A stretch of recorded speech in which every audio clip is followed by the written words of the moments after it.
Bonsoir à tous. Et merci d'être présents ce soir après une journée de travail que j'imagine un peu fatigante. Pour parler d'un sujet qui est un peu particulier.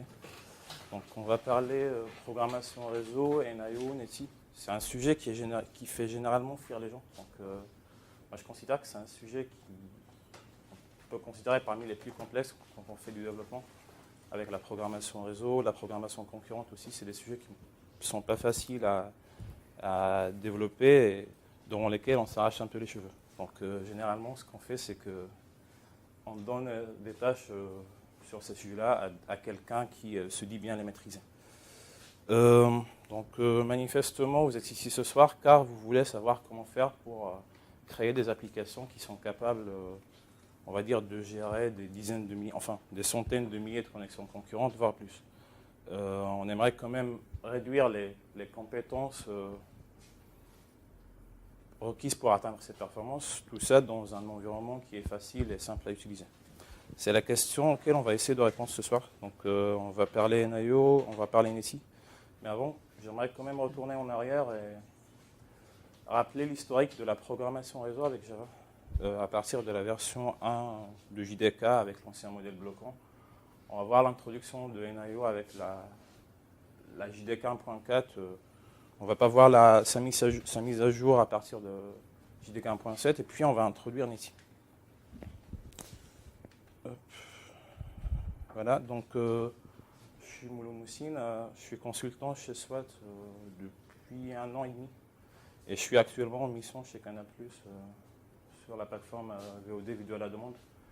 Et là, on va travailler sur la refonte du système depuis Java. On va faire une refonte en Scala, en fait. Je suis quelqu'un qui fait pas mal de veille technologique. Je m'intéresse à pas mal de sujets, la programmation concurrente, des bases de données NoSQL. La programmation réseau, c'est le sujet qu'on va aborder ce soir. Mais avant, j'aimerais quand même vous expliquer pourquoi j'ai choisi de faire ma présentation ce soir sur la programmation réseau, sur NIO et sur NETI. Donc, la première raison, c'est parce qu'aujourd'hui, nous, en tant que développeurs, on cherche à travailler avec des outils qui nous facilitent la vie. Donc, aujourd'hui, le nombre de développeurs qui s'intéressent au développement front-end parce que c'est quelque chose qui est facile, les outils HTML5, CSS3, les nouveaux technologies et les nouveaux outils JS, du Angular, du Node.js, c'est quelque chose qui est intéressant parce que c'est quelque chose qui est facile à implémenter. Aujourd'hui, si on a un client qui a un appel d'offres qui demande quelqu'un qui a une compétence sur du front-end, il va trouver plein de profils qui vont répondre à cet appel d'offres. Par contre, dès lors qu'il va demander quelqu'un qui a une compétence sur la programmation réseau, sur la programmation concurrente, il va un peu peiner pour trouver un profil qui répond à l'appel d'offres. Donc, on a peu de compétences, on a peu de profils qui maîtrisent bien les sujets un peu complexes. Donc, on va essayer d'expliquer la programmation réseau avec NIO aujourd'hui. Et puis, la deuxième raison pour laquelle j'ai choisi de faire ma presse aujourd'hui sur la programmation réseau, c'est que des fois, on fait des choix d'architecture, des décisions qui ne sont pas assez judicieuses. Le nombre de fois où on a des problématiques de montée en charge, de performance, et la décision qu'on prend, c'est de déployer une nouvelle instance, d'acheter une nouvelle machine physique, de mettre en place un load balancer. C'est des choses qui sont coûteuses alors que nos applications occupent à peu près 10% du CPU. Ils n'utilisent pas beaucoup de mémoire. Donc, on voit bien que le fait de mettre en place une nouvelle instance et tout ça, ce n'est pas vraiment la meilleure solution et que le problème est côté architecture, côté choix de technologie. Quelques références sur le sujet. Donc, on a peu de références sur NIO. On a un livre Java NIO qui parle de la version NIO avec 1.4, avec JDK 1.4. Et puis un livre qui parle de la version qui est sortie la mise à jour de NIO 2 qui est sortie avec JDK 7. Sur NETI, on a une communauté qui est assez active, qui répond aux problèmes des développeurs. Il y a un user group et puis il y a un livre qui est en train, qui n'est pas sorti en fait, il est en early access, donc vous pouvez l'acheter sur manine.com. Voilà, donc on a pas mal de documentation aussi sur le site de Netty. Et comme j'avais dit, il y a une communauté qui répond aux problèmes des gens qui ont des problèmes, aux gens qui ont des problèmes avec Netty. Donc un peu d'historique sur la programmation réseau.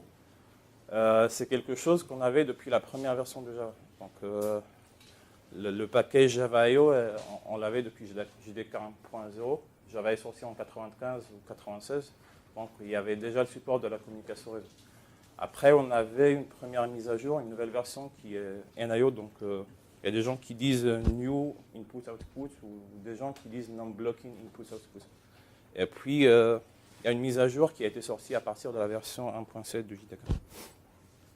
Donc on va voir la première version qui repose sur un modèle bloquant. Donc on utilise des sockets qui fournissent des méthodes qui sont tous bloquantes. Par exemple, la méthode accept sur une socket, c'est une méthode bloquante. Et tant qu'on n'a pas un client qui va essayer de se connecter à notre serveur, la méthode ne va pas rendre la main tout de suite. Et donc, c'est une API bas niveau. Et pour gérer ce problème d'accès bloquant, on a l'obligation en fait de créer un thread par connexion. Donc, à chaque fois qu'on a une connexion, on crée un nouveau thread et c'est lui qui va gérer les opérations entrée-sortie sur la socket. C'est un modèle qui est assez simple et c'est un modèle qui est assez performant parce que le thread, on va dire qu'il a une liaison directe avec la socket et dès lors qu'il se passe quelques trucs, dès lors qu'il y a une opération sur la socket, il peut la gérer tout de suite. Par contre, avec le temps, on a commencé à sentir les limitations de cette API. Donc, le premier problème, c'est qu'un thread, c'est un objet qui prend de la mémoire quand même. Donc, au minimum, il occupe entre 256 kg et 1 méga de mémoire. Donc, si on veut gérer 10 000 connexions concurrentes, si on prend que le min de 156 kg, ça veut dire qu'on doit avoir 2 Go de RAM pour gérer 10 000 connexions. Donc, bonne chance si vous voulez gérer 100 000 connexions ou plus. L'autre problème, c'est que sur les connexions, on ne va pas communiquer tout le temps. Donc, il y aura des temps où la connexion ne va rien faire et le thread il sera toujours actif. Donc, il va participer au context switching. C'est une opération qui est coûteuse. Et puis, il sera exécuté. Donc, un thread, quand on fait de context switching, on l'exécute pendant ce qu'on appelle un time slice. Et du coup, ce qu'il va faire, c'est qu'il va juste vérifier s'il y a des opérations de sortie. Ben, il n'y a rien. Et puis, il sera exécuté pendant un certain temps pour ne rien faire. Donc, c'est un deuxième problème. Le troisième problème, c'est, comme j'avais dit, le coût de création de thread. Donc, à chaque fois qu'on a une nouvelle connexion, on doit créer un nouveau thread. Aujourd'hui, le nombre maximum de threads qu'on peut avoir par VM, c'est 32 000. Donc, le maximum de connexions qu'on peut avoir avec ce modèle, c'est 32 000 connexions. Voilà. On va voir un exemple avec l'API bloquante. Donc, initialement, on initialise un serveur socket avec le numéro de port qu'on veut utiliser. Et puis, dans une boucle, on appelle la méthode accept de la socket. C'est une méthode bloquante, comme on avait dit, et qui ne va pas rendre la main tant qu'on n'a pas un client qui demande à se connecter au serveur.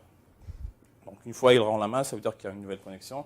Et ce qu'on fait généralement, c'est qu'on crée un nouveau thread et c'est lui qui va gérer les opérations d'entrée-sortie sur la connexion. Donc là, quand même, ils ont pu sentir les limitations de cette API qui est... on a vu les problèmes de cette API. C'est la raison pour laquelle on a eu la sortie de NIO, donc à partir de la version 1.4 du JDK, et qui va un peu adresser les problématiques qu'on avait sur la version IO. Donc, au lieu d'avoir un thread qui va être lié à une connexion, un thread il va exécuter des tâches et il ne sera pas lié directement aux connexions. Et puis, c'est un moyen de gérer correctement les ressources dont on dispose. Donc, on n'a pas à créer plusieurs threads, mais on aura au final un poignet de threads qui seront créés par serveur. Et puis, on a le principe du selector. Donc, le selector, c'est le corps de notre application, de cette API, et c'est lui qui va gérer les opérations d'entrée-sortie sur les sockets, et c'est lui qui sera lié au thread. C'est lui qui va déléguer les tâches au thread. Donc, c'est un modèle qui résout un peu les problèmes qu'on avait sur la version I/O qui était bloquante. Et puis l'arrivée de cette API, on a eu plusieurs notions qui ont été introduites. Donc, premièrement, la notion des channels. Donc, un channel, c'est quelque chose qui est similaire au stream. Au niveau de la socket, on a un objet input stream et un objet output stream pour faire les opérations de lecture-écriture. Un channel, c'est quelque chose qui est similaire. La différence, c'est que c'est un objet où on peut faire des opérations de lecture et écriture à la fois. Donc on n'a plus besoin d'avoir deux objets pour faire des opérations de lecture-écriture. Et puis, au lieu de manipuler des objets qui sont sous format de bytes ou des tableaux de bytes, des octets, on écrit et on lit les données dans ce qu'on appelle un buffer. Donc là, on a l'interface de base channel qui est implémentée, qui est étendue par deux interfaces qui sont readable byte channel et writable byte channel, pour dire qu'on peut avoir des channels qui sont en mode écriture seulement ou en mode lecture seulement. Et puis l'implémentation qui nous intéresse, c'est l'implémentation byte channel, où on a par exemple socket channel pour faire la communication avec TCP, datagram channel pour faire la communication avec UDP, et puis file channel pour faire les opérations lecture-écriture sur disque. Et donc, comme on a dit, au lieu d'écrire sur des tableaux de bytes, on va écrire dans ce qu'on appelle un buffer. Donc un buffer, c'est une nouvelle notion qui a été introduite dans NIO, et c'est un conteneur d'objets, c'est un conteneur de données, c'est une bloc mémoire dans laquelle on va écrire les informations. Et il a une particularité, c'est qu'il a trois propriétés. Donc initialement, le buffer, on va l'initialiser avec une taille fixe, donc ça sera sa capacité. Et puis, on a les propriétés position et limite. Donc, ces propriétés ont une signification différente en fonction si on est en mode lecture ou en mode écriture. Initialement, la position elle est égale à 0. Et à fur et à mesure qu'on commence à écrire dans le buffer, la position, on l'incrémente avec le nombre d'octets qu'on écrit dans le buffer. La limite, initialement, elle est égale à la capacité. Donc, c'est la limite, c'est le dernier index où on peut écrire des données. Mais on peut la changer. D'ailleurs, je ne sais pas pourquoi on peut la changer. En mode lecture, la position initialement elle est égale à 0, et puis on peut lire à partir du buffer jusqu'à la limite qui est égale au dernier index dans lequel on a écrit une information. Donc le fait d'avoir deux attributs qui ont une signification différente, que ce soit en mode lecture ou en mode écriture, fait qu'on a constamment besoin d'indiquer au buffer qu'on est soit en mode lecture ou en mode écriture. Donc on a une méthode qui s'appelle flip qui va nous permettre de switcher de mode écriture, de mode lecture à mode écriture sur le buffer. Donc on va voir un exemple. Là, on a un byte buffer, donc on a récupéré une channel qui s'est connectée à un serveur, et on a une instance d'un buffer, et puis on fait une opération de lecture sur le buffer à partir du channel. Et puis, on fait pas mal de traitements, et quand on veut écrire dans le buffer, on appelle la méthode flip qui va switcher du mode lecture en mode écriture, et c'est elle qui va positionner les index, position et limite sur les bons index.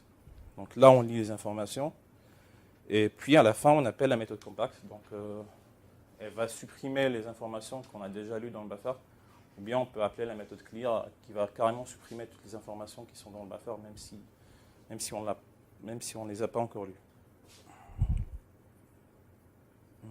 Un autre exemple, donc là on va allouer un buffer avec une capacité qui est égale à 10, et on a la méthode capacité qui va nous retourner la taille du buffer.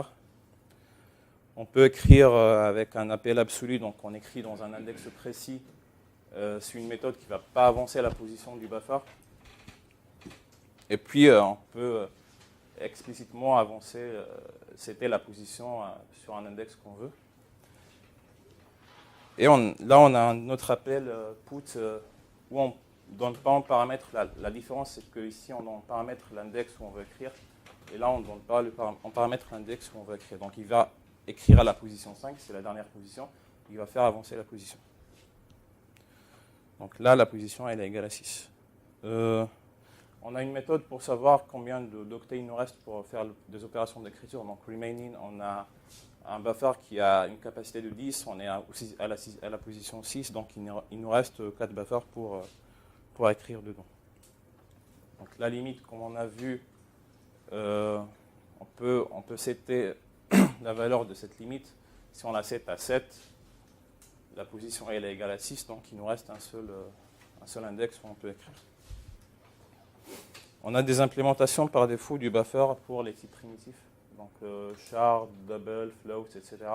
Et puis on a une implémentation pour string. C'est une implémentation par défaut. On n'a pas à transformer ces types primitifs depuis leur valeur en un tableau de bytes.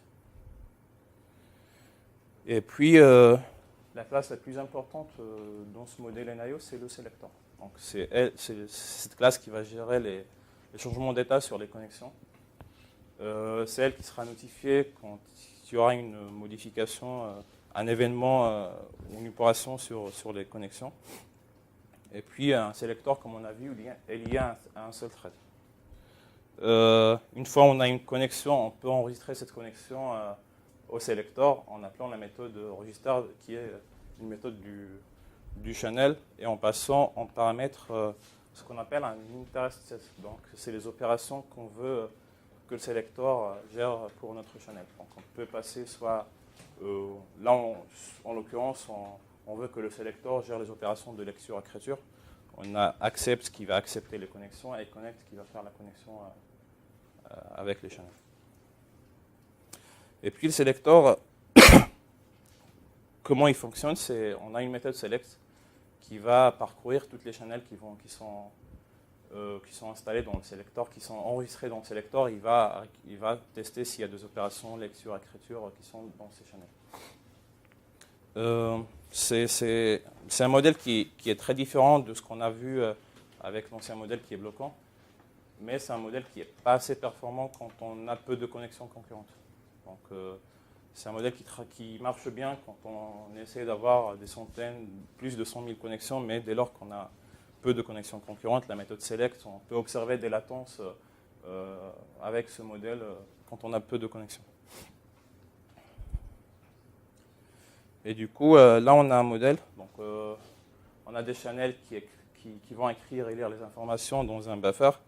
Et puis, on a le selector dans lequel on enregistre ces channels-là, qui est lié généralement à un seul thread. Donc, c'est un modèle qui est très, très différent du modèle qui est bloquant et qui permet de résoudre déjà le nombre de connexions, le nombre de threads qu'on va créer avec connexion. Là, on va voir un exemple d'utilisation de NIO. Donc, on initialise un serveur socket channel. C'est le channel qui va accepter les demandes de connexion. Et on récupère une instance de serveur channel. C'est notre serveur à partir de ce channel. On le bind avec le numéro de port qu'on veut. Et puis, pour récupérer une instance du selector, on a la méthode open. C'est une méthode statique qui est dans le selector et qui va récupérer l'instance du selector. Après, on enregistre notre channel avec l'interest key. Donc, on dit au selector de surveiller les opérations, les connexions, les tiers qui demandent à se connecter sur notre serveur. Et puis, comme dans l'ancien modèle, dans une boucle infinie, on fait appel à la méthode select qui va nous renvoyer la liste de channels sur lesquels il y a eu des opérations entrées-sorties. Et puis, on va itérer sur cette liste-là et on va implémenter notre logique messing. C'est un peu plus compliqué que l'ancien modèle, mais voilà, ça marche comme ça. Là, on va voir des nouveautés de modèle NIO. Donc, on a vu que le modèle il est différent, mais il y a pas mal de nouveautés qui ont été introduites avec l'API NIO. Des fois, on a besoin d'écrire un contenu statique, c'est-à-dire on va lire les informations qui sont dans un fichier et puis on va les écrire dans la socket. Ce qu'on fait, c'est qu'on récupère une instance de l'input stream du fichier. On va lire ce qui est dans le fichier et puis on va écrire exactement sur la socket sans changer rien sur ces données. C'est quelque chose qui est... on pense que c'est quelque chose qui est assez performant parce qu'on ne fait rien à part lire à partir d'un fichier et écrire dans la socket. Mais on va voir que c'est quelque chose qui n'est pas du tout performant et le principe qu'on va voir, qui s'appelle zéro copie, va un peu résoudre le problème qu'on a avec cette approche. Donc on va expliquer ce qui se passe quand on fait ce truc-là. Là, on a notre application qui va essayer de lire les informations à partir du fichier. Donc elle va faire une opération de lecture sur le fichier.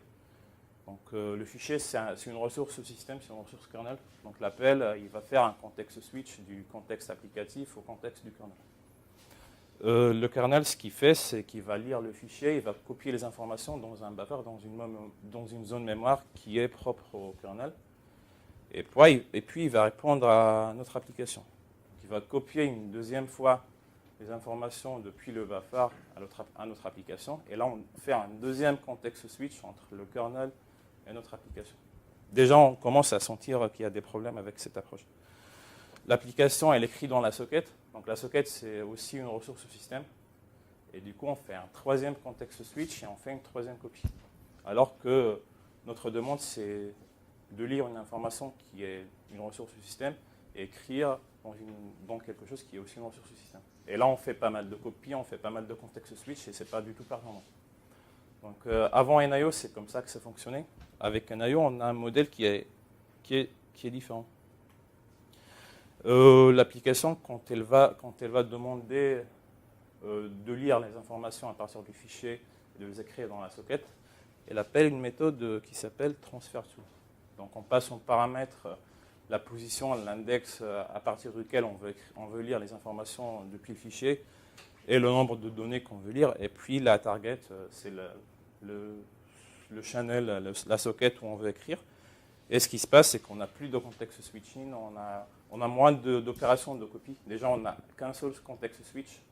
Et puis, le kernel, ce qu'il fait, c'est qu'il va lire les informations depuis le fichier et elle va les écrire dans la socket. Et généralement, c'est une approche qui s'appelle zéro copie. Et généralement, elle est beaucoup plus performante que l'approche qu'on a vue tout à l'heure. Donc, on gagne à peu près entre 80 et 90% du temps d'exécution entre la première approche et cette approche. L'autre nouveauté du NIO, c'est ce qu'on appelle du direct buffer. Je ne vous ai pas dit, mais on a deux types de buffer. On a un type qui s'appelle heap buffer, qui est un type classique, et on a ce qu'on appelle un direct buffer. Un direct buffer, il a la particularité que les données qu'on va écrire, ils ne seront pas écrites dans la VM, dans l'heap de la VM, mais ils seront écrites hors VM, qui ne seront pas gérées par le garbage collector. C'est quelque chose dont on n'a pas l'habitude de voir quand on fait de la programmation avec Java. C'est à l'encontre des principes qu'on sait sur Java. Écrire de l'information hors de la VM, ce n'est pas quelque chose qu'on a l'habitude de voir. Et c'est fait par un principe qu'on appelle le direct memory. Je ne sais pas si vous avez entendu parler de ce principe-là.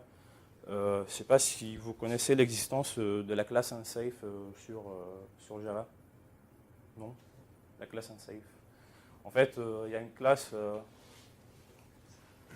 qui est dans le package send.misc.safe qui nous fournit pas mal de méthodes qui sont assez intéressantes et assez risquées parce qu'ils sont à l'encontre de tous les principes qu'on savait sur la programmation Java. Déjà, la première chose, c'est qu'on peut écrire des informations qui sont hors heap, donc hors VM, qui ne sont pas gérées par la VM et du coup qui ne seront pas supprimées par le garbage collector. Là, on a une autre classe pour faire la suppression qui s'appelle sandmisc.cleaner.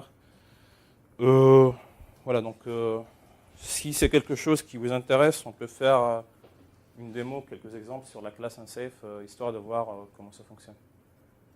Moi, ça m'intéresse. Okay.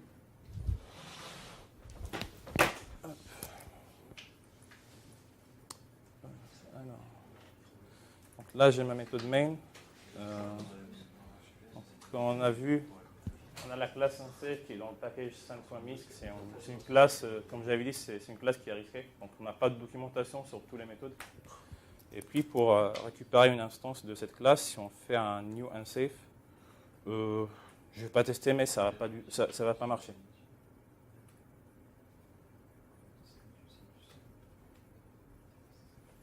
Le constructeur, il est privé. Donc on a la méthode unsafe.getUnsafe. Là, ça va pas marcher encore parce que l'implémentation de cette classe fait que on peut appeler la méthode qu'à partir des classes qui sont propres au JDK. Donc là, si on exécute le code, on aura un security exception. Et par contre, on a un autre moyen pour contourner le problème.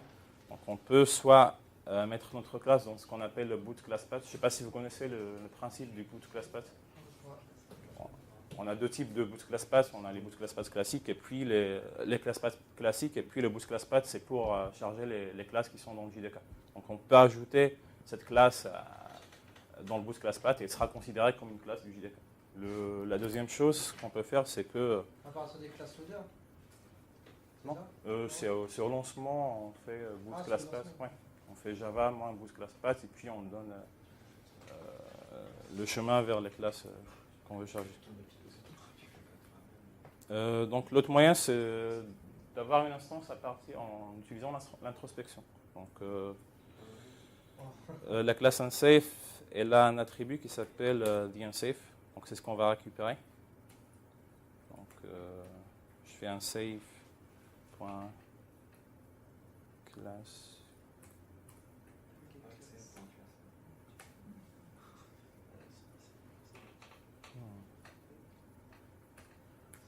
.getDeclaredField.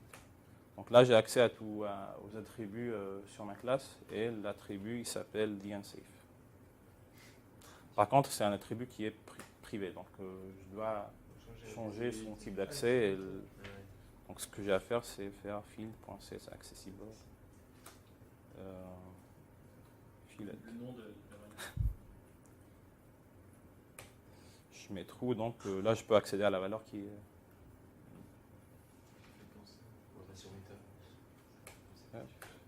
Et puis, pour obtenir la valeur de ce field, je fais field.get.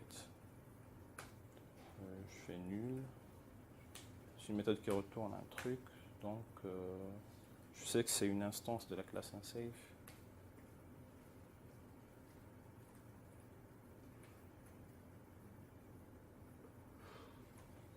Là, ça va pas marcher. J'ai besoin de caster.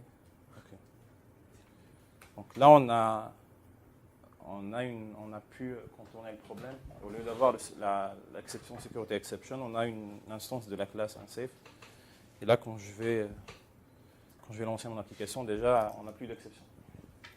Donc, je vais essayer d'allouer de l'espace mémoire qui est hors VM, et puis écrire une information qui est dans cet espace mémoire. Donc, la classe unsafe, on peut avoir la méthode allocate memory. Donc on lui passe le nombre d'espaces mémoire qu'on veut allouer. Là, par exemple, si je veux écrire un entier c'est généralement 4 octets. Donc je vais allouer 4 octets pour écrire mon entier, et puis elle va retourner l'adresse dans laquelle elle a alloué l'espace mémoire. Donc adresse. Et puis je peux écrire une information dans cette adresse. Déjà, ce que je vais faire, c'est je vais afficher l'adresse qui a été allouée.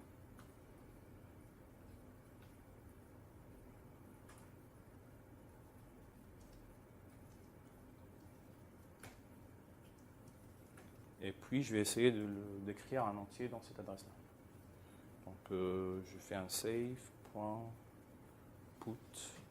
Donc, j'ai la méthode putByte, putInt. Donc, j'ai besoin d'écrire un entier, donc j'appelle la méthode putInt. Donc, je lui passe son paramètre. Alors, donc, je passe en premier l'adresse dans laquelle je veux écrire, et en deuxième, l'information, la valeur, par exemple 88. Et puis, je peux accéder à la valeur qui a été écrite dans cette zone. Donc, j'ai la méthode... ouais, voilà. Unsafe.getInt avec l'adresse. Ça, c'est très dangereux. Ça veut dire qu'on peut lire à n'importe quelle zone mémoire qui est dans la RAM. On ne peut pas lire que les zones qu'on a allouées, mais on peut lire n'importe où dans la zone mémoire.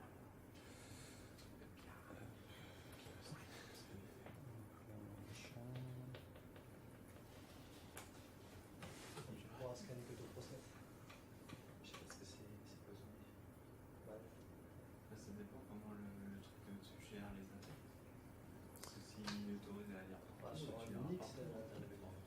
Alors, Ouais,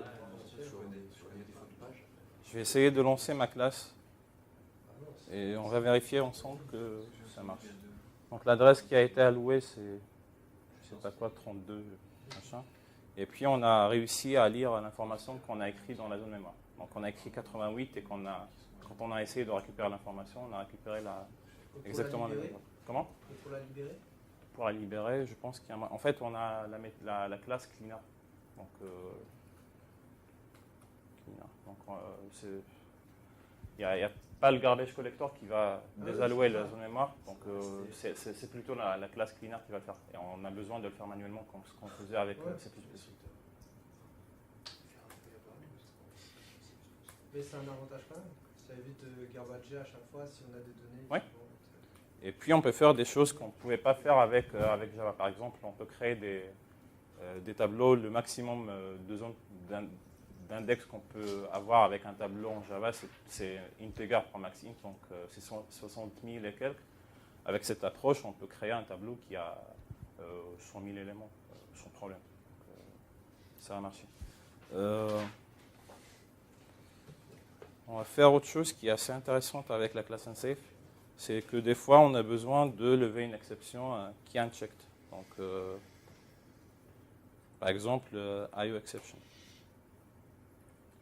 Ce qui se passe, c'est qu'on a besoin soit de faire un try-catch pour catcher l'exception, soit ajouter l'exception dans notre signature de la méthode. Il y a un moyen de contourner ce truc-là avec la classe unsafe, c'est que je peux appeler la méthode unsafe.throwException new exception. Et du coup, là, je peux le faire sans faire soit un try-catch, soit d'ajouter l'exception dans la signature de ma méthode et on ne se rend même pas compte qu'on lève une exception. Donc, quand je vais démarrer mon truc, il va lever une exception qui n'a pas été cachée.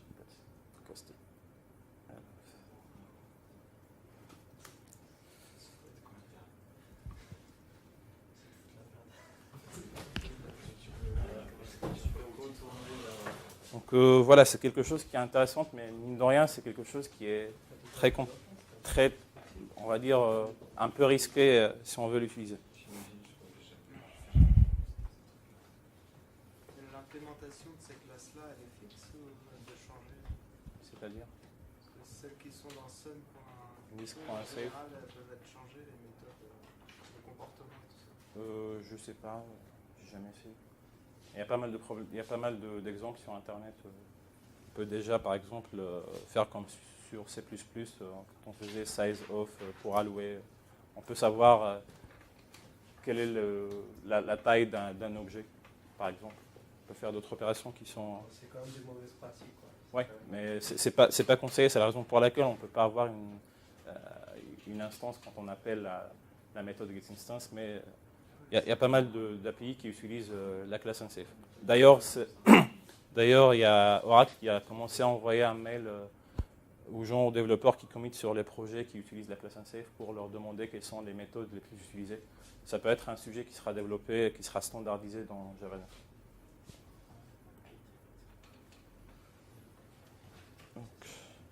Donc là, on vient de voir le modèle NIO. C'est quelque chose qui est un peu différent par rapport au modèle bloquant. On a une approche qui est un peu différente, un pattern qui est un peu différent. Par contre, NIO, ça reste quelque chose qui est complexe et délicat à utiliser. Il suffit juste de regarder sur Internet le nombre de développeurs qui galèrent avec l'API NIO pour se rendre compte que ce n'est pas une API facile à utiliser. Généralement, un selector, c'est un objet qui est lié à un seul thread. Donc aujourd'hui, on travaille sur des environnements qui sont multithreadés, qui sont multiprocesseurs. Donc ce n'est pas vraiment une approche qui est assez performante. On peut faire fonctionner NIO avec plusieurs threads, mais c'est quelque chose qui est plus complexe à mettre en place. Et puis NIO, c'est quelque chose qui est bas niveau. Donc on peut observer des comportements différents d'un système d'exploitation à l'autre. C'est à cause de l'appel à la méthode select dont l'implémentation est faite côté kernel.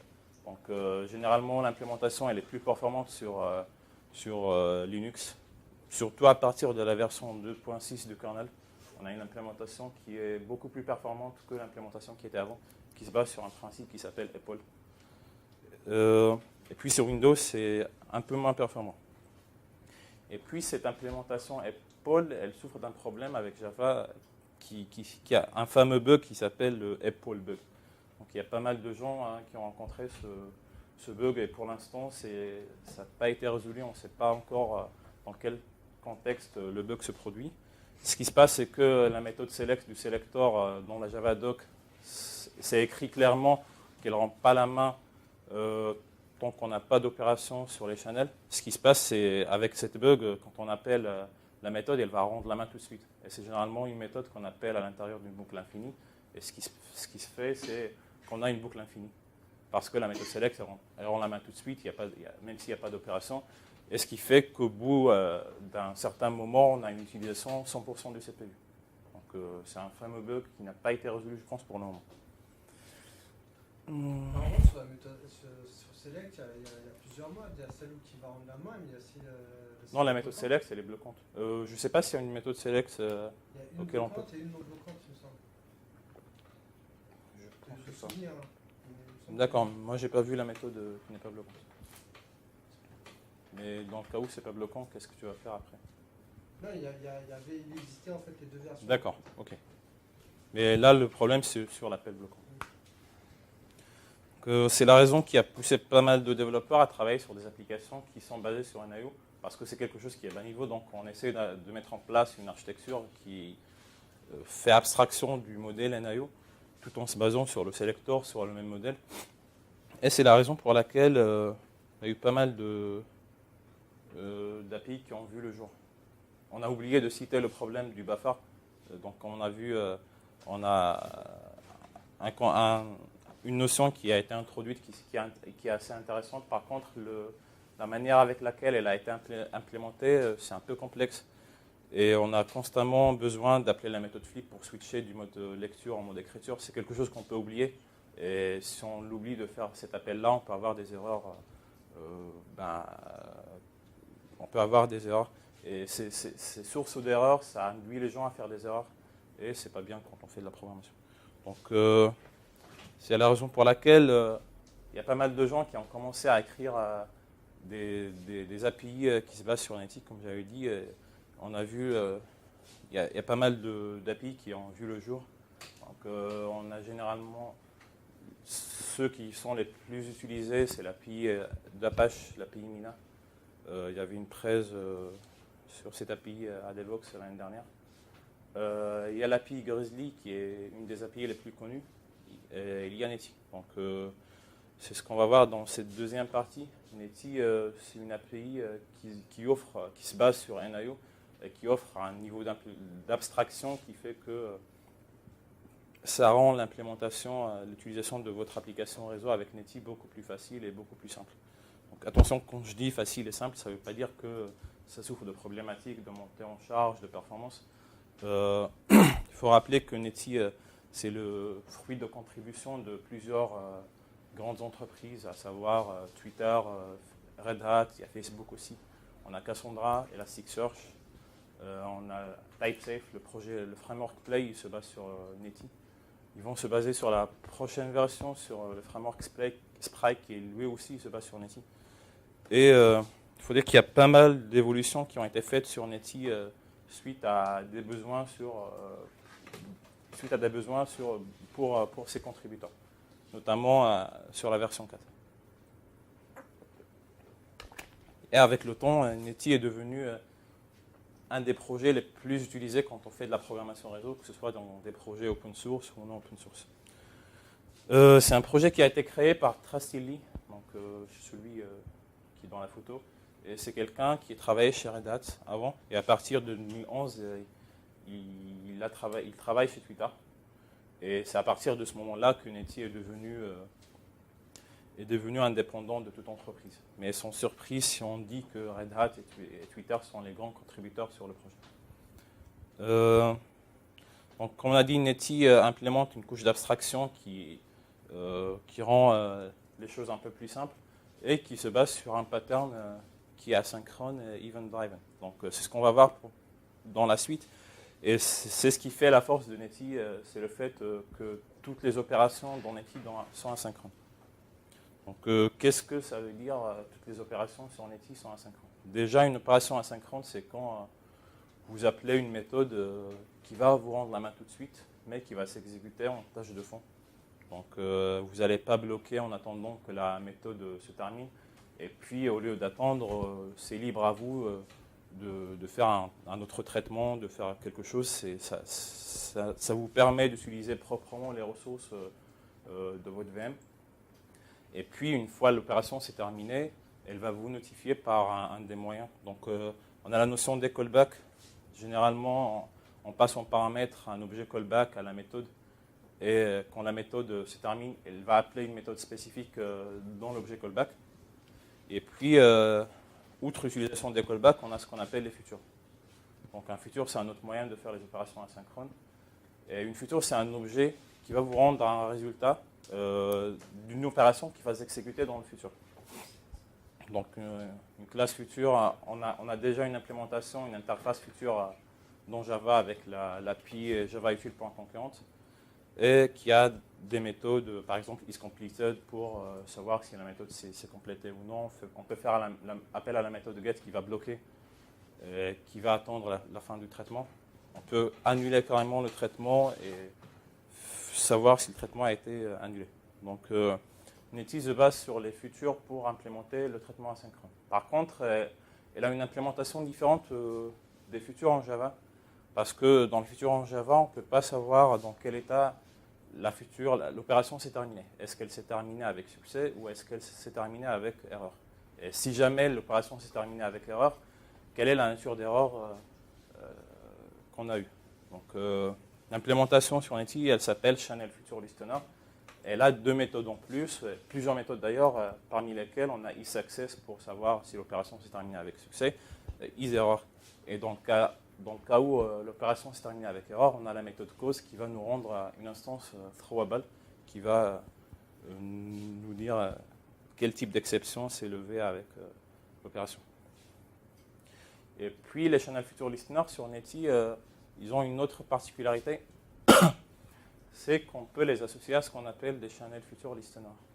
Donc les Channel Future Listeners, c'est des objets qui ont une seule méthode qui s'appelle Opération Complete et qui sera exécutée à la fin du traitement. Donc au lieu d'attendre la fin du traitement, on associe notre futur à un Channel Future Listener et puis on implémente notre code dans le listener.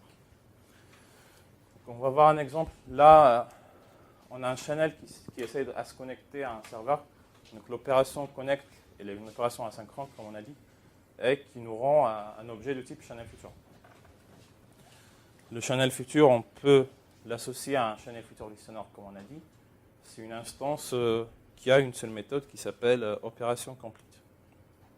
Et puis on teste si la future s'est complétée avec succès. Donc la méthode, elle sera appelée.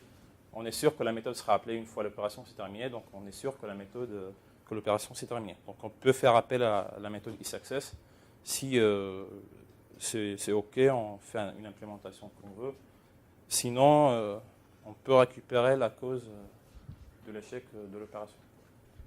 Et puis on peut faire un print stack trace de l'exception. En fait, je ne sais pas si le principe de Channel Future Listener vous dit quelque chose. Ça ne vous rappelle pas le principe des callbacks. Donc on peut dire qu'une Channel Future Listener, c'est une callback, c'est une sorte de callback. Donc Netty se base sur les futurs et sur les callbacks pour faire les opérations asynchrones. C'est un moyen qui est un peu plus efficace pour faire les opérations asynchrones avec Netty.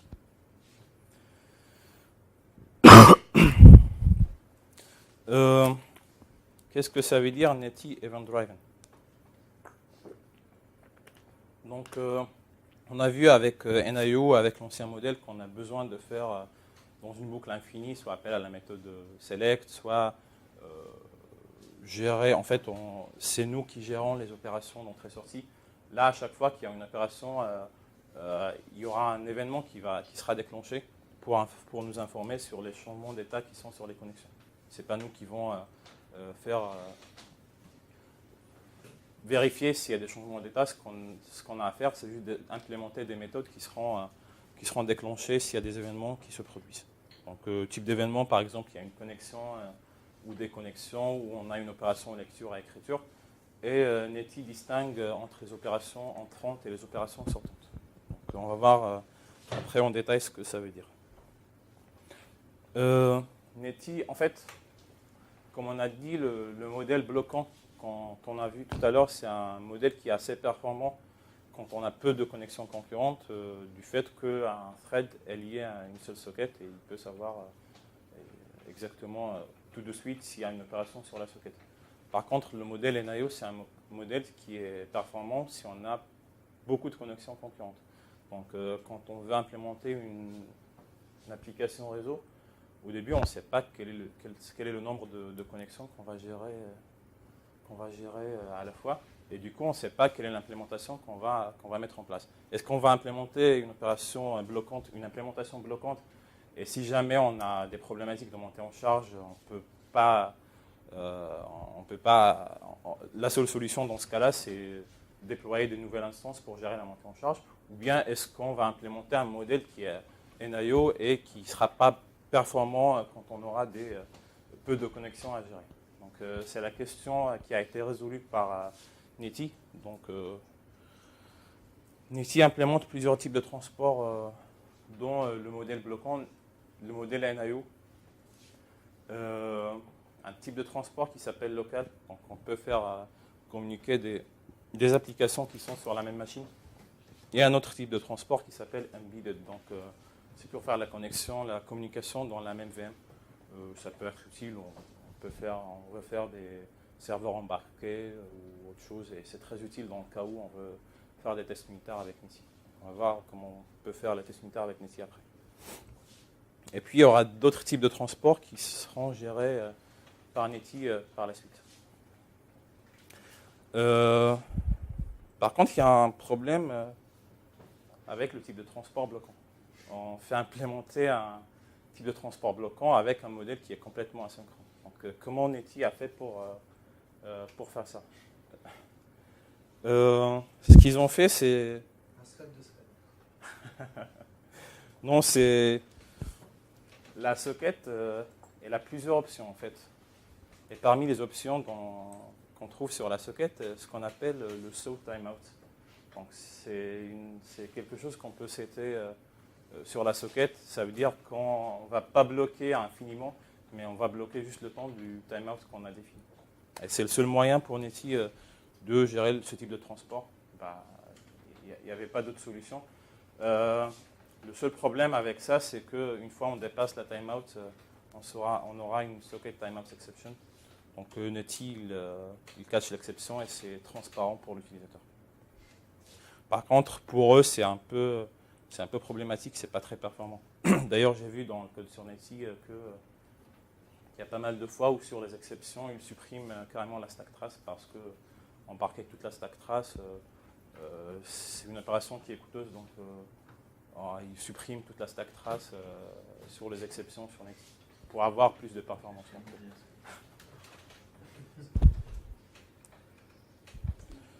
Au niveau des protocoles, Netty implémente les protocoles par défaut, TCP, UDP.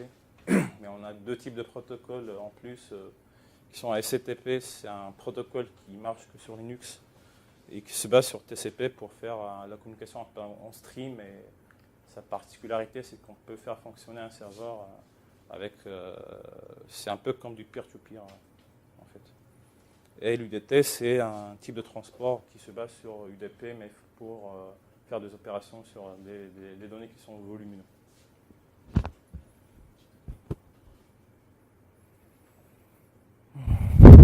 Et puis, quand on fait de la communication avec des programmes, des applications réseau, à partir de la version NIO, on écrit dans ce qu'on appelle un buffer. Par contre, on a vu que l'implémentation de buffer sur NIO est source de pas mal de problèmes. Et déjà, c'est source d'erreurs. On doit toujours switcher entre mode lecture et mode écriture. Et c'est un peu complexe à utiliser. C'est la raison pour laquelle Netty a implémenté from scratch sa classe buffer. Donc il se base, c'est toujours la même notion des buffers, mais l'implémentation est beaucoup plus différente que celle de NIO. Déjà, la première différence, c'est qu'on a un index lecture, un index écriture. On a ce qu'on appelle des buffers qui sont composites. Donc on peut avoir un buffer qui se compose d'un buffer qui est direct et un buffer qui est de type heap. Et puis, on a le principe du pooling pour un peu réduire le coût d'allocation, des allocations des buffers. Et les buffers implémentent ce qu'on appelle du reference counting. Donc on va voir tout ça en détail. Alors, un buffer sur NetI, il a deux index. Au lieu d'avoir position et limite comme sur NIO, on a un index lecture et un index écriture. Au début, à l'instant 0, on commence à lire, à écrire des informations dans le buffer. Donc l'index lecture qui s'appelle writer index, c'est lui qui va s'incrémenter. Et puis, quand on commence à lire, l'index lecture, c'est lui qui va s'incrémenter. Donc c'est un moyen beaucoup plus facile d'implémenter la notion des buffers sur NetI. Et à un instant T, on se retrouve avec un buffer qui est divisé sur trois parties. Donc la première partie, c'est dans laquelle on a fait des opérations lecture et écriture et qu'on peut supprimer. La deuxième partie, dans laquelle on a écrit mais on n'a pas encore lu. Et une troisième partie dans laquelle on n'a pas encore écrit des informations.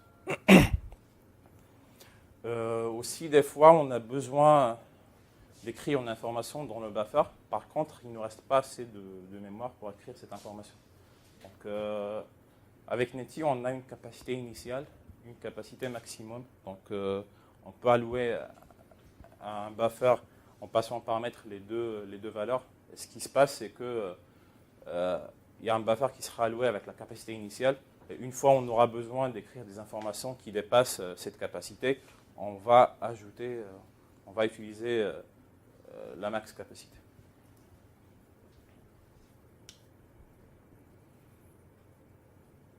Donc là, un exemple d'utilisation des buffers. Donc là, l'exemple, tant qu'on a encore des informations qui sont à lire, on appelle la méthode readByte qui va lire à la fois un seul octet. On peut faire appel à la méthode readBytes avec un S qui va lire tous les octets tous les données qui sont dans le buffer. Et puis on a une méthode readAbleBytes qui nous retourne combien d'octets il reste à lire dans le buffer. Et puis une fois on lit les informations, on appelle la méthode discardReadByte qui va supprimer les informations qu'on a lues dans le buffer. En mode d'écriture, là, en l'occurrence, on veut écrire un entier. Donc, un entier, c'est quelque chose qui est sur 4 octets. On fait un test sur le nombre d'octets qui reste pour faire l'opération d'écriture. Si c'est supérieur à 4, c'est à ce moment-là qu'on va écrire un entier. Donc, l'allocation des buffers se fait avec une classe abstraite qui s'appelle byteBufferAllocator et qui nous fournit pas mal de méthodes. La méthode buffer pour initialiser un buffer avec une capacité initiale qui est égale à la capacité max. On a la même méthode avec des paramètres dans le cas où on veut avoir une capacité maximum qui est différente de la capacité initiale. Et puis pareil pour les direct buffers, ils sont implémentés aussi sur NetI. Et puis l'allocator, on a deux implémentations qui sont pooled et unpooled. Donc l'implémentation unpooled, c'est une implémentation par défaut qui utilise la méthode d'allocation des allocations avec du Java. L'approche pooled, quand on fait l'allocation, elle est un peu différente. Donc, les buffers, c'est des objets qu'on utilise souvent quand on fait de la programmation réseau. Et à un instant T, on peut avoir plusieurs buffers qui sont créés dans notre application. C'est quelque chose qui consomme de la mémoire. Et ce qui a été implémenté pour un peu réduire les opérations garbage collector, les opérations d'allocation des allocations, si on implémente un algorithme qui s'appelle pooled buffer. Donc, sans cette approche, à chaque fois qu'on alloue un buffer, on va passer par tous les index, on va les initialiser à 0. Ça a un coût quand même. Lorsqu'ils ont fait le benchmark, ils ont trouvé que si on n'avait pas cette opération d'initialisation de tous les index à 0, on peut gagner à peu près 50% de temps d'allocation. Et c'est là où l'implémentation pooled vient pour adresser ce problème. Donc on a un pool de buffers et quand on veut allouer un buffer, on va chercher déjà si on a un buffer qui est dans notre pool qui a exactement la même capacité et on va l'utiliser. Pareil, une fois on n'a plus besoin d'utiliser le buffer, on va l'envoyer au pool et puis il ne sera pas supprimé, il sera réutilisé après par un autre objet. Donc on gagne en termes d'opération garbage collector parce qu'on ne supprime plus tous les buffers qu'on utilise avec cette approche. Et puis c'est une approche qui est très performante quand on est dans un environnement qui est multithreadé. Parce que l'algorithme, il fait en sorte d'avoir plus de performance dans un environnement multithreadé. Si on n'est pas dans un environnement multiprocesseur, si on n'est pas dans un environnement multiprocesseur, au pire, on aura les mêmes performances que la méthode input. Donc, voilà. Et puis, pour gérer ce type pool de buffer, là, on ne se fie plus sur le garbage collector pour désallouer un buffer. Donc, c'est la raison pour laquelle Netty implémente ce qu'on appelle le reference counting. Qu'est-ce que ça veut dire? C'est une fois on obtient une référence sur une instance buffer, on a un attribut qui est dans le buffer qui s'appelle reference counted qui sera incrémenté. Une fois on n'aura plus besoin d'utiliser ce buffer, on va réaliser le buffer, on dit au buffer, voilà, on n'utilise plus le buffer, et puis cette information elle sera décrémentée. Quand on arrive à un attribut référence counted qui est égal à 0, ça veut dire qu'il n'y a aucun objet qui référence ce buffer. Et dans le cas où on utilise l'implémentation pooled, on peut retourner le buffer à pool qui sera réutilisé après. Donc là, on a fait un bench entre l'implémentation pooled et l'implémentation unpooled. Et là, on voit les résultats. Donc l'histogramme rouge et bleu sont l'implémentation avec l'ancienne approche unpooled. Et le jaune et le vert sont l'implémentation avec l'approche pooled. Donc on voit que quand même, là c'est le nombre d'opérations, je sais qu'on fait, garbage collector qu'on fait avec les deux algorithmes. Et on voit clairement que l'ancienne approche, elle fait beaucoup d'opérations, je sais, et qu'elle est beaucoup moins performante dès lors qu'on a un buffer qui est assez grand, qui occupe beaucoup de mémoire.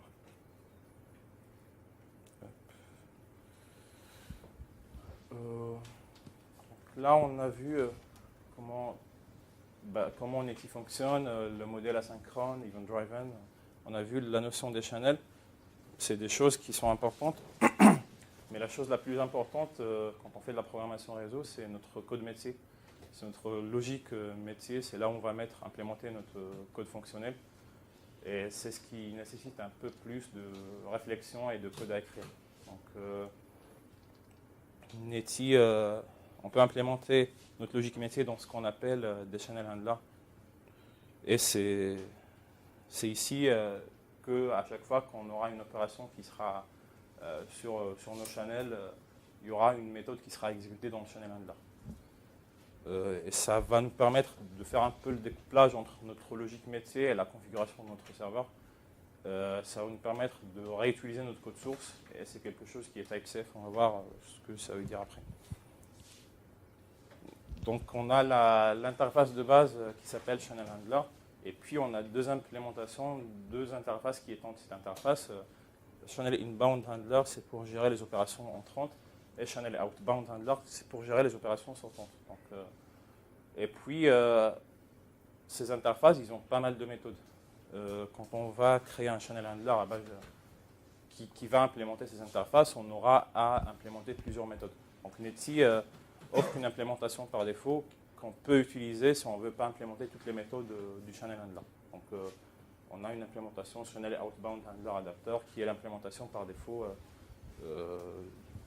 des Channel Handlers.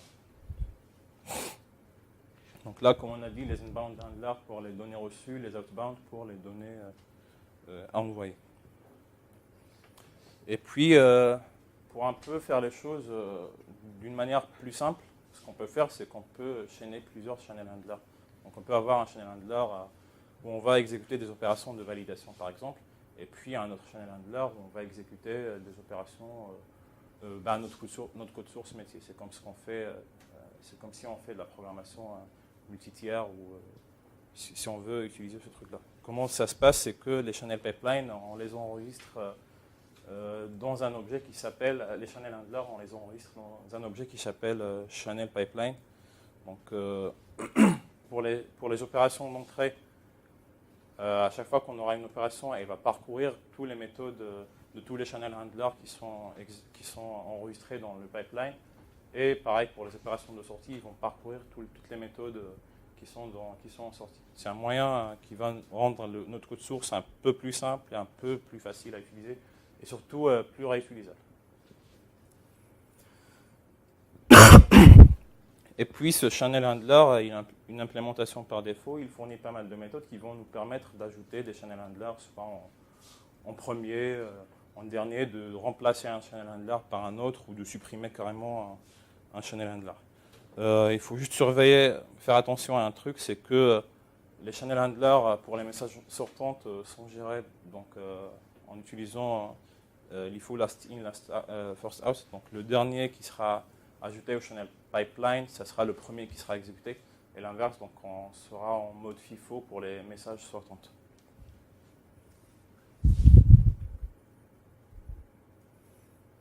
Là, un exemple d'utilisation. Donc, on a un objet channel pipeline auquel on ajoute un premier handler, un deuxième handler, et puis un troisième. Et ce qu'on fait après, c'est qu'on peut supprimer un handler avec son nom ou bien sa référence. On peut supprimer un handler aussi avec, on veut remplacer un handler par un autre avec la méthode replace. Donc les channel inbound handlers sont les channel handlers qui traitent les opérations entrantes. Donc on a des méthodes type channel registered si jamais on a une connexion qui s'est établie, channel active, channel read complete, c'est exécuté si l'opération de lecture est terminée. Et puis channel read, quand on reçoit une information, c'est la méthode qui sera exécutée. Là, c'est l'interface de base pour les... On a deux implémentations channel de base, donc on a channel inbound handler et simple channel inbound handler pour les inbound handlers. Donc, un exemple d'utilisation de channel handler. Donc, on va créer une classe qui va implémenter l'implémentation par défaut des channel handlers sur Netty. Et puis, la seule méthode qu'on a à redéfinir, si on veut, c'est l'opération channel read. Et c'est là où on va écrire le code source, le traitement, quand on va recevoir une donnée. Et puis, les channel handlers, on peut les annoter avec une annotation qui s'appelle shareable. Donc, ce qu'il faut savoir, c'est un channel handler, il y a une seule instance qui est créée par connexion, dans le cas où on a les channel handlers qui sont stateful. Donc, pour un peu rendre la classe thread safe. Donc, toutes les opérations seront exécutées par un seul thread, mais dans le cas où notre channel handler n'est pas stateless, donc il ne gère pas un état, il n'a pas un état, ça ne sert à rien de faire partager, de créer une seule instance par connexion. Donc si on annote notre channel handler avec la notation shareable, ça veut dire qu'il y aura une seule instance qui sera créée et qui sera partagée par tous les channel handlers. Pareil, les channel outbound handlers, c'est pour gérer les opérations sortantes, donc au cas où on se déconnecte, au cas où on veut écrire des informations qui vont partir vers le réseau.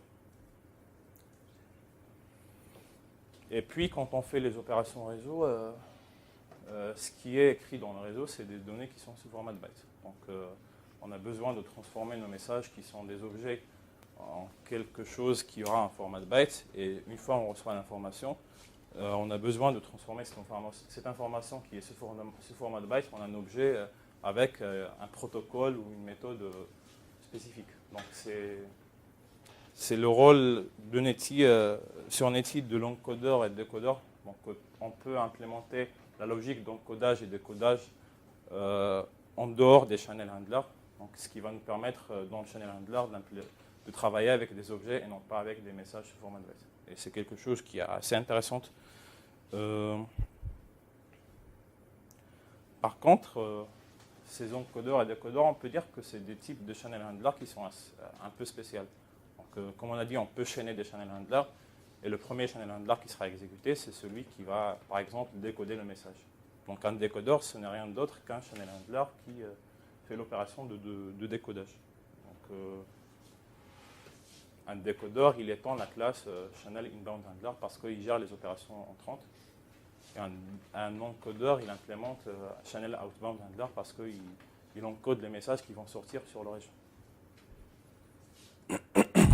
Donc comment ça se passe? On enregistre notre décodeur avant tous les channel handlers. Et une fois on a une opération, une donnée qui vient sur notre channel pipeline, c'est le décodeur qui sera exécuté en premier.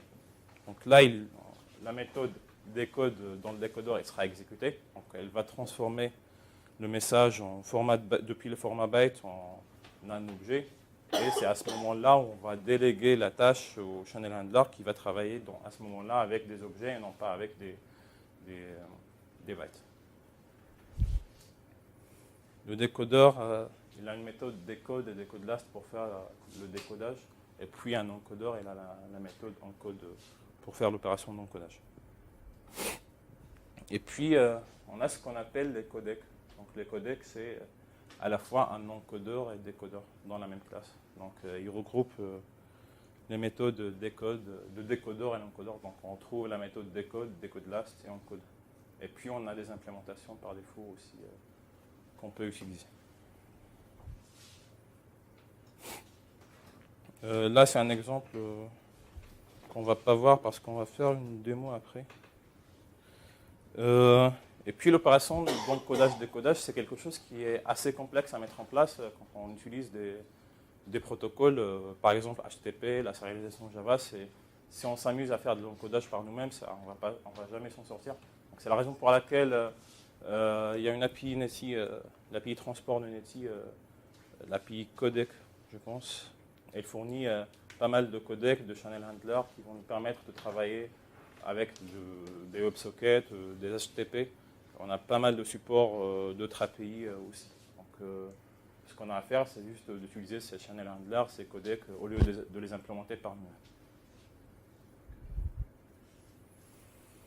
Et puis,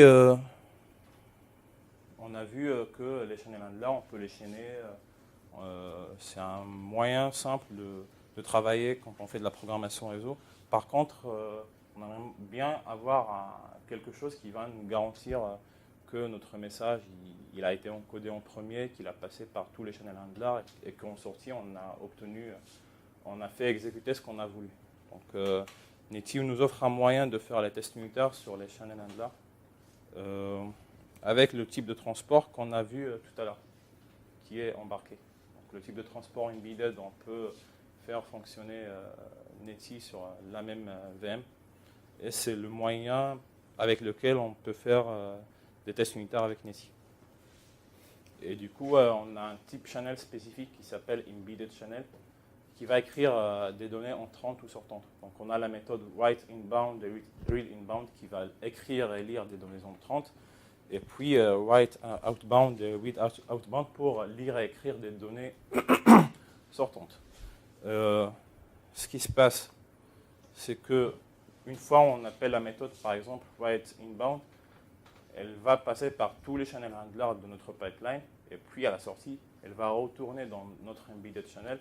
Et là, on a un moyen de savoir que l'opération, par exemple, que le décodeur a transformé l'objet depuis son format byte en un objet Java.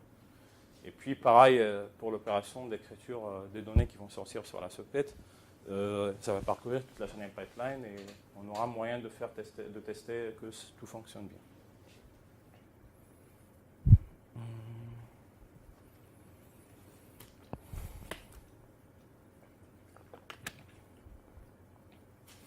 Et puis, on a vu les channel handlers, les channel pipelines, les buffers, le type de transport. Il faudrait quand même avoir un moyen très simple pour configurer notre application avec Netty. C'est ce que fournit Netty avec le principe de Bootstrap. Donc, c'est le moyen qu'on a avec Netty pour configurer notre application pour choisir le type de transport qu'on veut utiliser, si c'est du NIO, si c'est du mode bloquant, si c'est sur la même machine, pour choisir est-ce qu'on va communiquer en TCP ou bien en UDP. Et pour mettre en place la configuration de notre channel pipeline, on va configurer tous les channel handlers qu'on aura sur notre pipeline. Donc, côté serveur, on a la classe serveur bootstrap pour faire l'opération bootstrap côté serveur, et côté client, on a la classe bootstrap pour configurer notre application côté client. Là, il nous reste un peu de temps, donc on va essayer de voir un peu une application simple avec Nessie.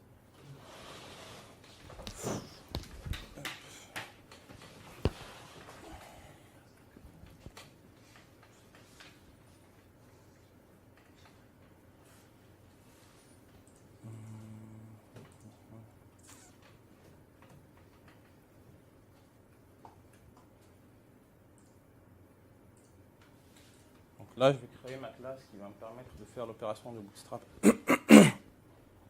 Donc, first, Netty server. Je vais faire une méthode main.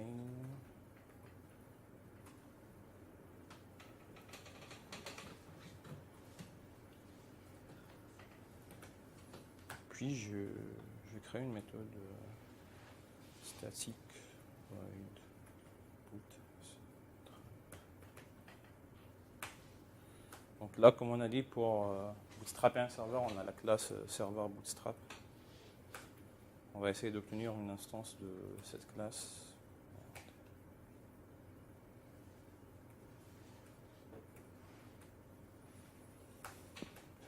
Et puis on a un certain nombre d'opérations qui vont nous permettre de configurer notre serveur. Donc je vais appeler la méthode, par exemple, group. Et là, on va passer une instance d'une classe qui s'appelle Event Group Loop. Donc c'est là où vont passer, c'est là où Netty implémente toute la couche d'abstraction. Donc et c'est là où on va dire à Netty quel type de transport on va utiliser. Donc par exemple, je peux lui dire d'utiliser le modèle NIO. Donc je passe en paramètre une instance de NIO Event Loop Group pour utiliser le type de transport NIO. Je peux passer en paramètre un objet de type OIO, donc pour utiliser le mode bloquant. Ou bien local ou embedded. Donc c'est à vous de choisir le type de transport que vous voulez. Et c'est quelque chose qui est assez utile parce que le jour où vous voulez utiliser un autre type de transport, vous avez juste à changer 2 lignes sur votre application Netty.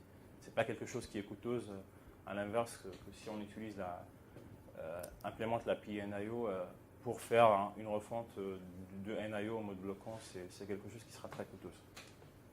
Enfin, je pense qu'on fait plutôt l'inverse, on part du mode bloquant pour...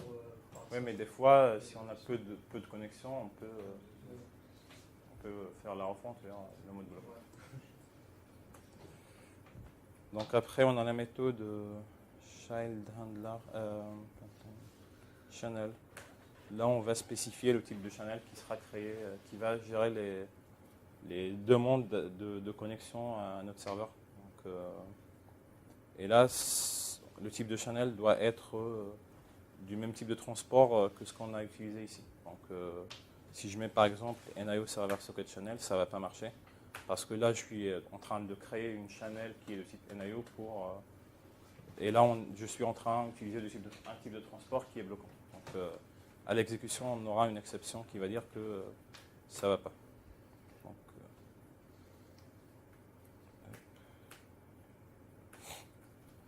et puis, j'ai besoin de binder ma classe Bootstrap avec le numéro de port que je veux. Donc, je mets init socket adresse. On va faire par exemple le port 8080. Et là, je vais lui passer les channel handlers que je vais utiliser lorsqu'il y a des opérations très sorties sur mon serveur. Donc, j'ai l'opération child.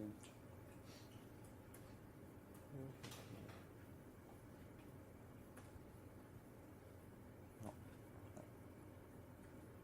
Donc là, c'est pas bind, c'est local adresse. Parce que la méthode bind, elle rend un channel future. Donc on ne peut pas chaîner avec la méthode child channel.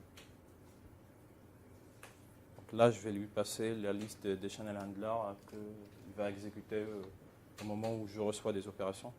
Par contre, là, je passe en paramètre pas une liste, mais un seul channel handler. Donc, dans le cas où on veut utiliser un seul channel handler qui va gérer les opérations, on peut le mettre en paramètre. Par contre, dans le cas où on va utiliser plusieurs channel handlers, on est obligé de donner en paramètre un type de channel handler un peu spécial, donc, qui s'appelle un channel initializer.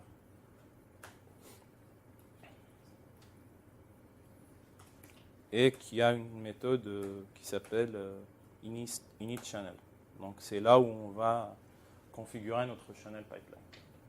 Donc je fais ça, je prends un pipeline, je récupère une instance de ma pipeline et puis je fais les opérations add last pour ajouter un channel handler. Là je vais faire new first channel handler.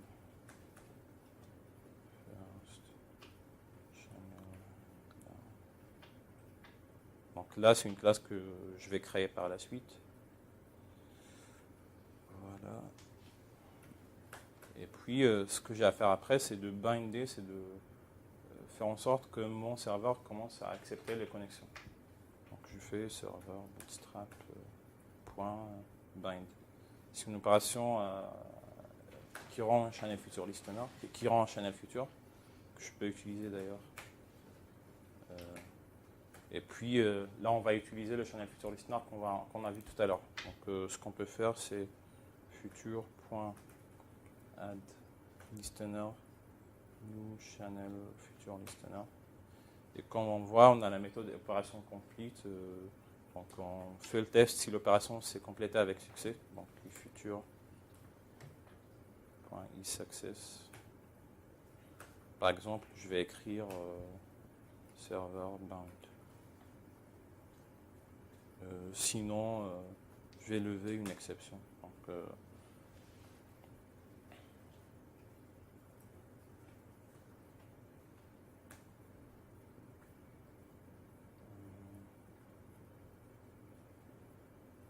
et je peux récupérer le type d'exception qui a été levé suite à l'appel à l'opération bind. Donc je peux faire future.cause. C'est la cause pour laquelle l'opération s'est terminée avec erreur. Et je peux afficher la stack trace. Déjà, ce qu'on va faire, c'est qu'on va voir si ça va fonctionner ou non. Donc j'ai juste à créer ma classe first channel handler. Donc là, si on implémente l'interface channel handler, on est obligé d'implémenter toutes les méthodes.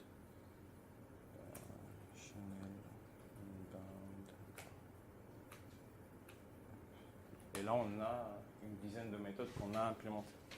Donc pour ne pas implémenter toutes les méthodes, on va utiliser l'implémentation par défaut qui est fournie par Nitty, qui s'appelle Simple Channel Inbound Handler. Et là, on va implémenter juste une seule méthode qui s'appelle channel read. Donc, qui sera exécutée une fois on va recevoir un message. Je vais essayer d'exécuter déjà mon serveur avant d'implémenter la logique dans mon channel handler.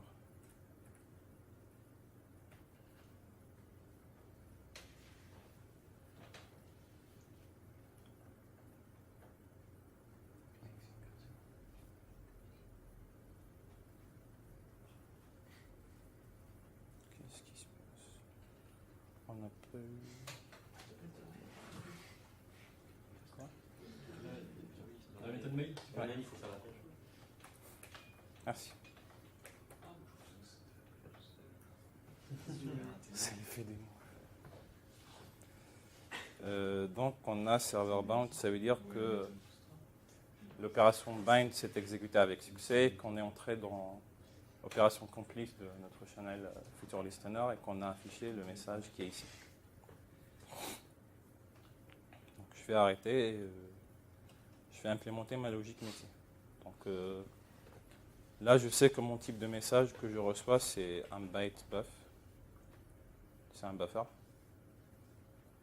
là, c'est une classe générique, donc on peut lui spécifier le type de message qu'elle va recevoir. Ok. Et comme on a dit, je n'ai pas à faire l'opération de décodage de ce type de message. On a un objet Java. Donc ce qu'on peut faire, c'est d'ajouter un décodeur qui va faire l'opération de décodage, et puis il va juste déléguer la tâche au channel handler qui va, par exemple, je veux recevoir des messages de type 1 au lieu de recevoir un byte channel, un byte buffer. Pardon. Donc ce que je vais faire, c'est je vais créer ma classe 1 dans laquelle je vais avoir un attribut string dans lequel on va stocker le message. Je vais avoir des getter, setter et puis un constructeur. Et un autre constructeur par défaut. Et donc je veux que à l'arrivée sur ce channel handler, ce qu'on gère, c'est des objets de type A et pas des buffers. Donc ce que je vais faire, c'est dans ma configuration de mon serveur, j'ajoute dans mon channel pipeline un décodeur qui sera exécuté en premier, et c'est lui qui va faire l'opération de décodage. Donc je fais un add last new first décodeur.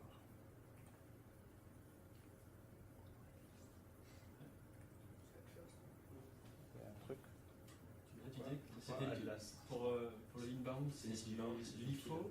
Du coup, si tu fais 2 add last, c'est le. C'est du LIFO, donc c'est le last in, first out. Donc, ouais, mais donc du coup, c'est le dernier que tu ajoutes en add last qui va être exécuté en premier. oui, c'est une pile. On va empiler en fait. Donc le premier, il sera au dernier index, et le dernier qu'on a ajouté, il sera au premier index. C'est un décode.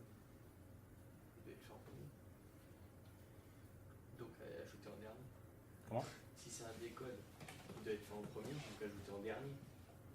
Ajouter en dernier, mais c'est une pile en fait.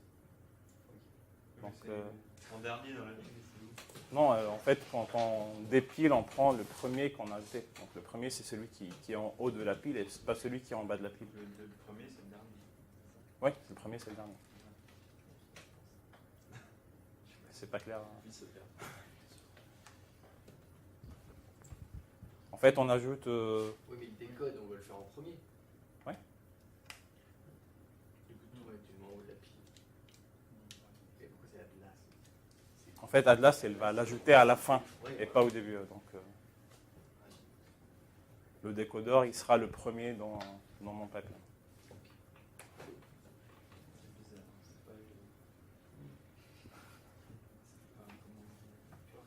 Bon, C'est pas comme ça, intuitif, on va ouais. discuter. Ça, c'est un on va dire coup, avec ça, ça. on va dire que ça marche. Mais il faut juste... L'Atlas sur le petit. Pourquoi t'as mis deux Ouais. Je pense que ce serait une liste. Donc mon décodeur, il sera le dernier.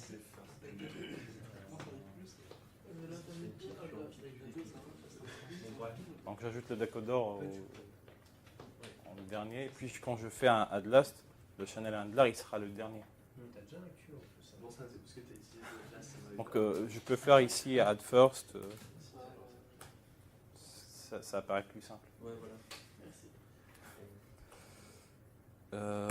Et donc là, je vais créer ma classe first decoder qui implémente pas un channel handler, mais un byte to message decoder.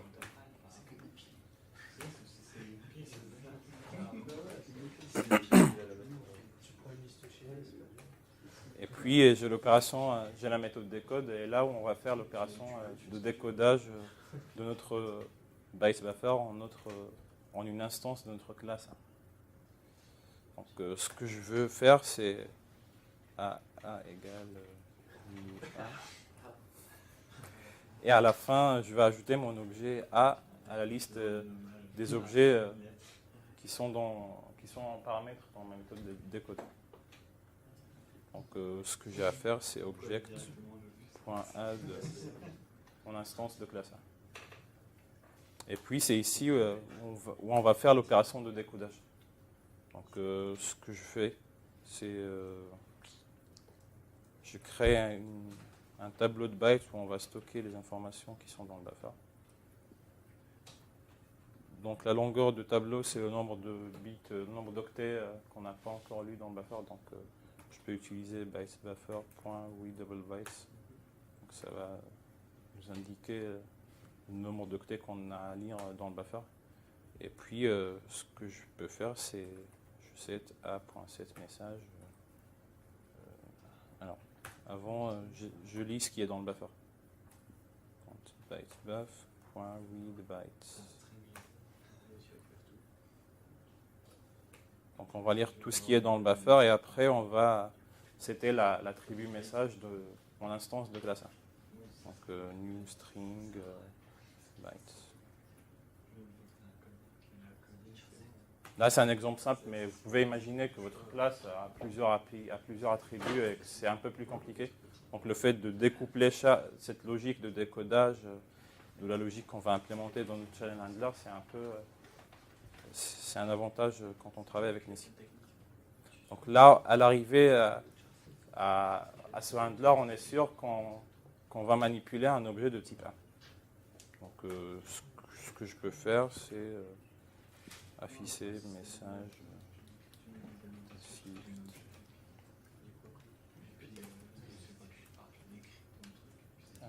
get message. Donc on va afficher le message qu'on a reçu. Et puis j'aimerais quand même envoyer une information. Donc ce que je peux lire, c'est je fais une opération write. Et là j'ai besoin d'allouer un buffer. Donc soit avec la méthode unpooled, soit avec la méthode pooled.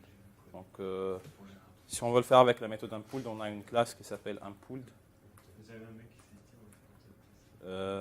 Dans laquelle on peut appeler les opérations d'allocation des buffers qui ne sont pas unpooled. Sinon, on peut récupérer un allocateur qui est par défaut, qui implémente par défaut l'approche pooled. Et là, on peut faire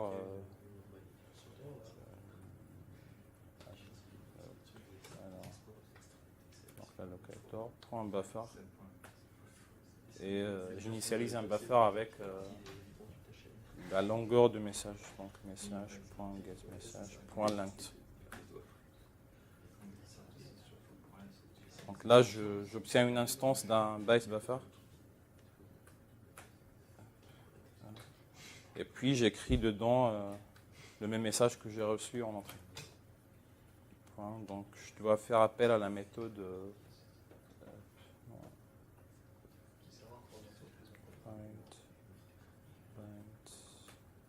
donc je vais écrire le message que j'ai reçu en premier.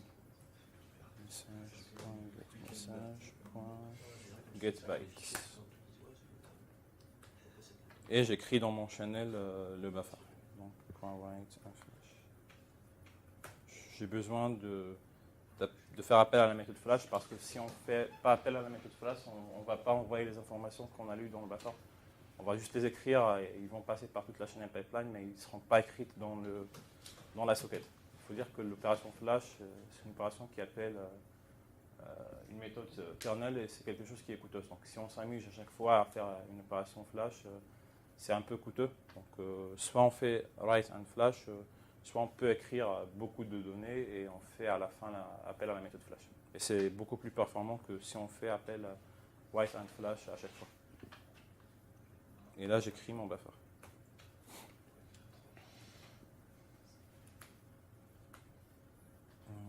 Je vais réexécuter mon serveur. On va essayer de tester avec un client telnet. Donc là, j'ai déjà le message server bound. Ça veut dire que mon serveur s'est démarré. Et je peux lancer un client telnet sur le port 8080. Donc là, ça va pas telnet sur Windows, ça marche pas très bien parce que dès lors que j'écris un truc, un caractère, on a le message qui s'envoie avec le caractère. Donc là, on voit bien que le message est affiché. Donc on a reçu le caractère B, c'est ce que j'ai écrit sur mon clavier. Et puis ici, le comportement, ce qu'on a fait, c'est on a envoyé exactement le même message qu'on a reçu. C'est la raison pour laquelle là, le B s'affiche dans la console.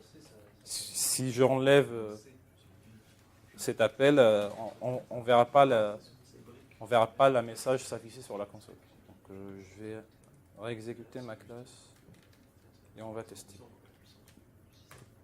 Donc là, je reçois le message sur la console de mon serveur. Par contre, je n'ai pas retourné le message, donc j'ai rien dans ma console client.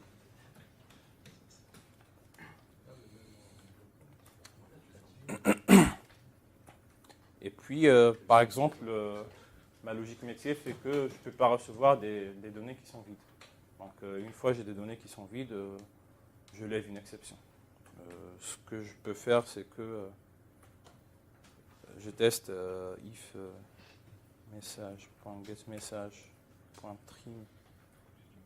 Pour enlever les espaces, je fais un lint si c'est égal à 0. Je lève une exception.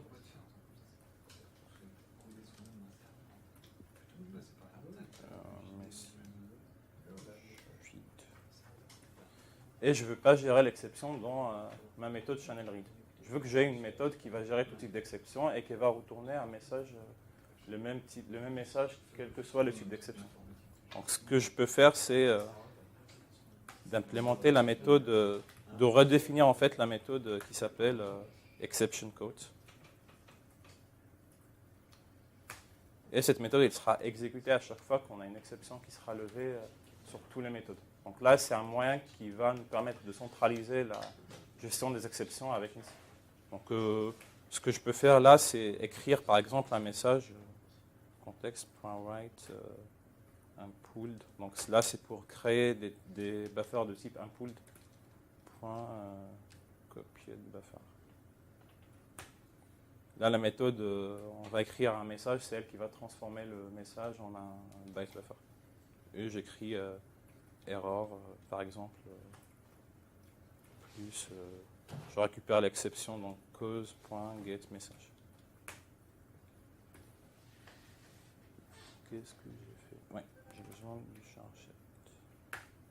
C'est juste l'encodage que j'ai oublié de passer en paramètre. Donc là, on va essayer de tester ce cas de test. Donc on va passer un message qui est vide et on va voir que ici, on va lever une exception qui sera catchée par cette méthode et qui va envoyer le message error plus le message, le message de l'exception.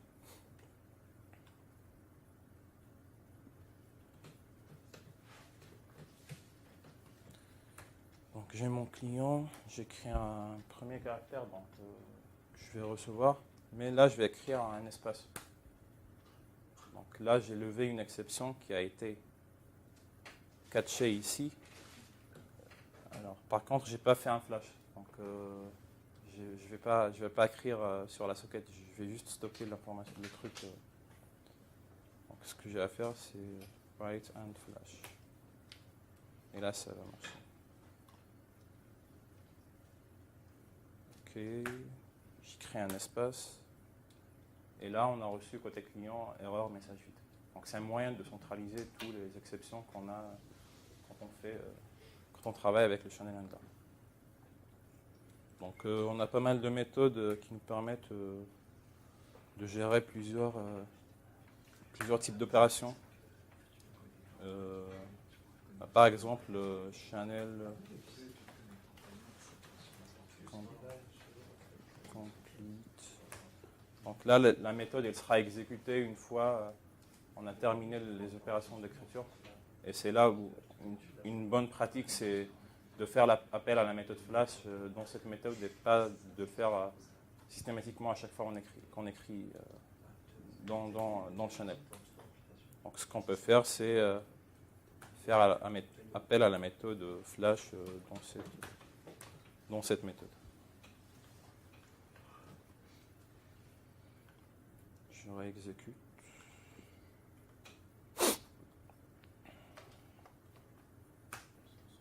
Puis là, l'appel à la méthode flash, elle a été exécutée à la fin quand on a lu toutes les informations qui sont sur le channel.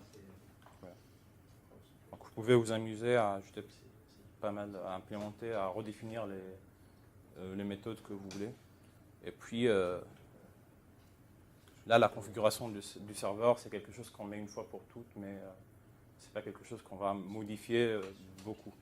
Donc, on se focus sur notre logique métier, sur notre code métier, en implémentant notre logique dans le channel handler. Les opérations encodage et décodage, on les fait dans les encodeurs et les décodeurs. Et puis, on travaille comme si on n'est pas dans une application qui fait de la programmation réseau. Voilà.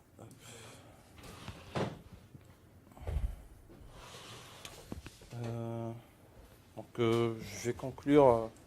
L'idée de cette soirée, c'était juste de vous montrer le fonctionnement de base de Netty. Il y a pas mal de choses qui sont intéressantes sur Netty qu'on n'a pas eu le temps de voir. Donc, une présentation de 2 heures, on ne va pas voir tout ce qui est sur Netty.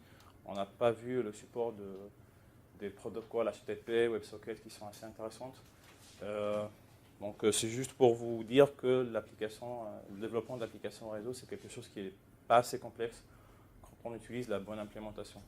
Donc, Netty fait partie des frameworks qui implémentent la bonne couche d'abstraction au-dessus du modèle NIO. Sur les prochaines versions de Netty, on aura bien évidemment le support de Java 8. C'est quelque chose que j'imagine que tous les API vont faire. Il y aura aussi le support d'Android. Donc, ils sont dit, les Android, on a des téléphones Android qui sont assez performantes. Donc, c'est intéressant d'avoir un support Android avec Netty. Et puis, on va avoir plus de codecs, plus de channel handler qui implémentent des API. Par exemple, dernièrement, on a une implémentation Memcached des codecs avec Memcached et des channel handlers Memcached. Donc, l'objectif est d'avoir beaucoup plus de support des API qui existent pour qu'on a le moyen facilement d'utiliser Netty. Donc, Netty, c'est un projet open source, donc contribuez si vous voulez. Voilà, merci. On peut revenir sur l'exemple que tu avais zappé tout à l'heure. L'exemple qu'on a zappé. Ouais, tu as dit, on verra dans la démo. C'est juste un exemple d'un décodeur. On a implémenté un décodeur, c'est pour ça que je n'ai pas voulu montrer l'exemple. Ouais, bon, ça fait-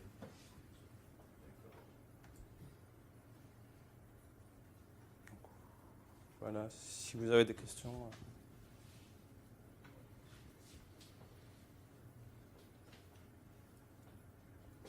On va pas forcément s'étendre, mais il y a quoi de nouveau dans NIO 2?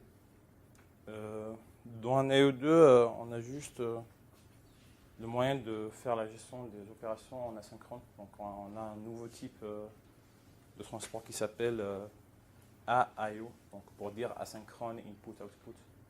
Et du coup, la manière avec laquelle aussi on gère les opérations avec NIO,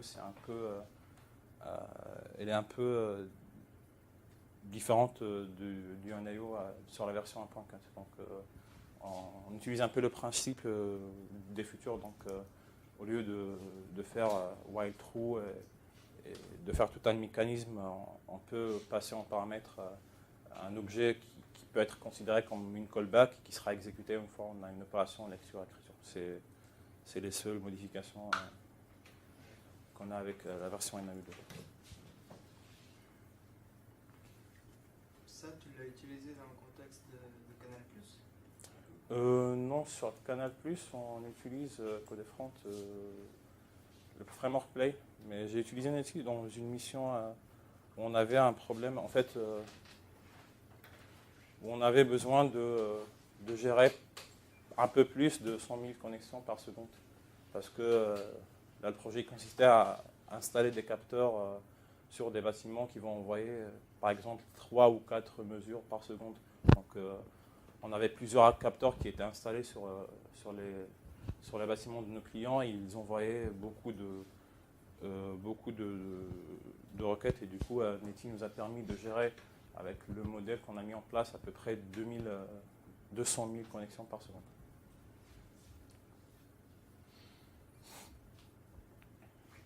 D'autres questions ?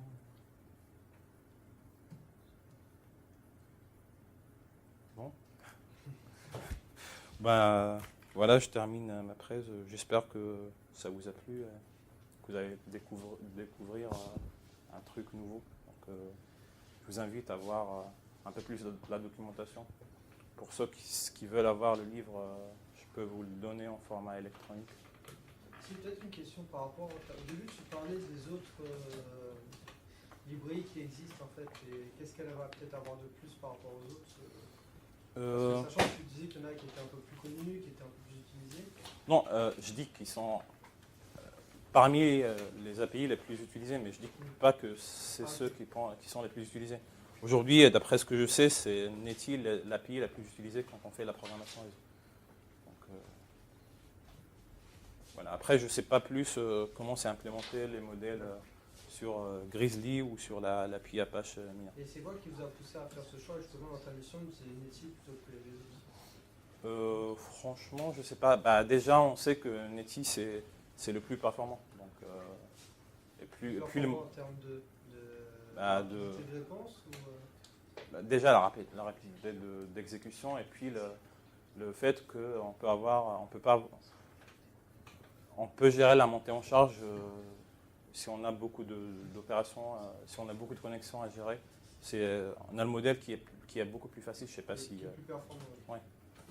Je sais pas si l'exemple vous apparaît un peu simple par rapport à ce qu'on pouvait faire avec NIO, mais moi je trouve qu'on peut développer avec NIO assez simplement.